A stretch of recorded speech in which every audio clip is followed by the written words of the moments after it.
The village of Omogo was a place time barely touched. Mud houses lined the narrow footpaths, and rustling palm trees whispered old secrets to the wind. It was here, at the very edge of the village, that a decaying house sat, its thatched roof sagging like the back of a tired woman. No one went near it. Not anymore. They said the girl who lived there wasn't human. Her name was Ola, a strange name, especially for a young girl who looked no older than 18. Nobody knew her real name, or even where she came from. She had arrived 5 years ago, during Harmattan, when the air was thick with dust and the wind howled like a warning. Mama Nkechi, the village midwife, had found her lying naked in the bush near the river, her skin pale and damp like something freshly shed. She brought her home, fed her, and gave her a room. But after just 2 weeks, Mama Nkechi died in her sleep, her face twisted in fear. The villagers started talking. She brought a curse. She's not one of us. She has the eyes of a snake. Ola never cried. She never laughed. Her movements were slow, deliberate, like a snake coiling in tall grass. She hardly spoke, but when she did, her voice was soft and cold, like morning dew on a stone. She stayed in the house after Mama Nkechi's death. Alone. People claimed to see things, odd, terrifying things. Like how birds never perched on the roof of her house. Or how dogs would whimper and run the other way when passing by. The children called her Oju Onya, which meant eyes that watch. Adults told them to stop, but even they crossed to the other side of the path when they neared her compound. Ola didn't seem to notice or care. Until one day, she left the house. It was market day, and the sun hung heavy in the sky. Ola appeared in the market square wrapped in a faded red wrapper, barefoot, her skin glistening unnaturally in the light.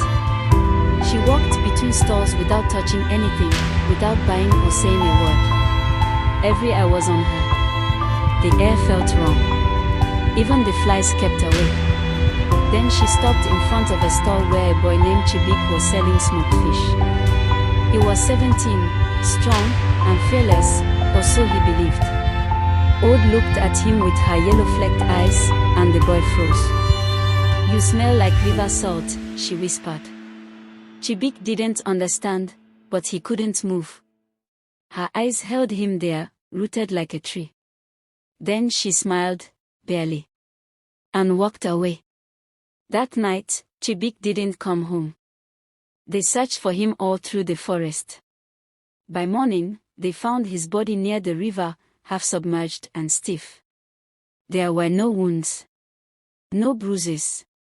Just wide-open eyes and a tongue turned black. In the distance, from the direction of the silent house, a soft hiss echoed on the wind. After Chibik's death, fear tightened its grip on Omogo. No one said her name anymore, not even in whispers. Parents warned their children, if you see her, turn your face. Don't meet her eyes.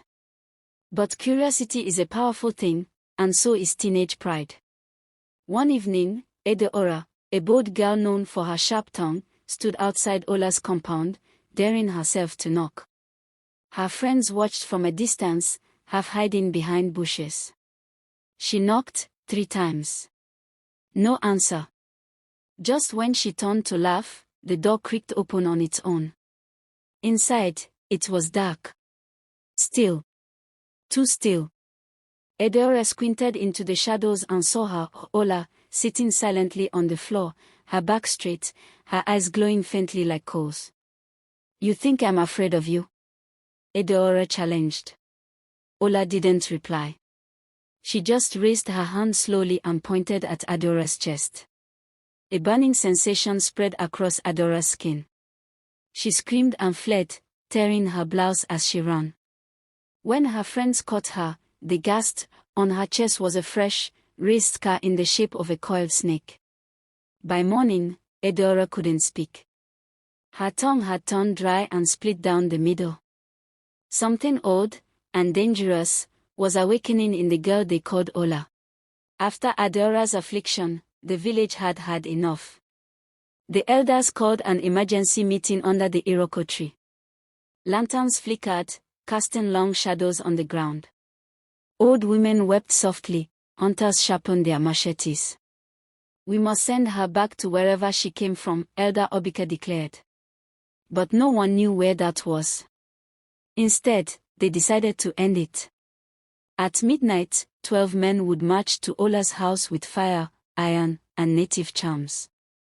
They prayed, fasted, and smeared their foreheads with chalk. They believed it would protect them. They were wrong. At the strike of 12, the men approached the house. It was silent. Too silent.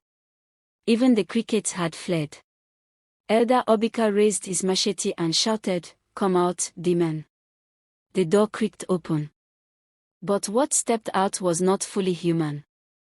Ola stood there, her skin now faintly patterned like scales. Her eyes glowed gold in the dark. She didn't speak. She didn't need to. Behind her, the earth cracked, and from the cracks slithered giant black snakes, their hissing louder than the drums of the gods. The men ran, but the snakes were faster. By dawn, only one man survived, Okri, the youngest of the 12. He crawled to the village shrine, shaking, eyes wide. "She is not a girl," he whispered. "She is Omuoma, the river's daughter. She was cast out for loving a human.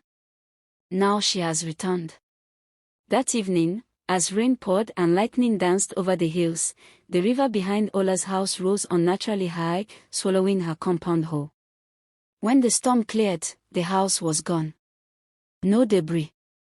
No footprints. Just still water and a few red scales floating near the bank.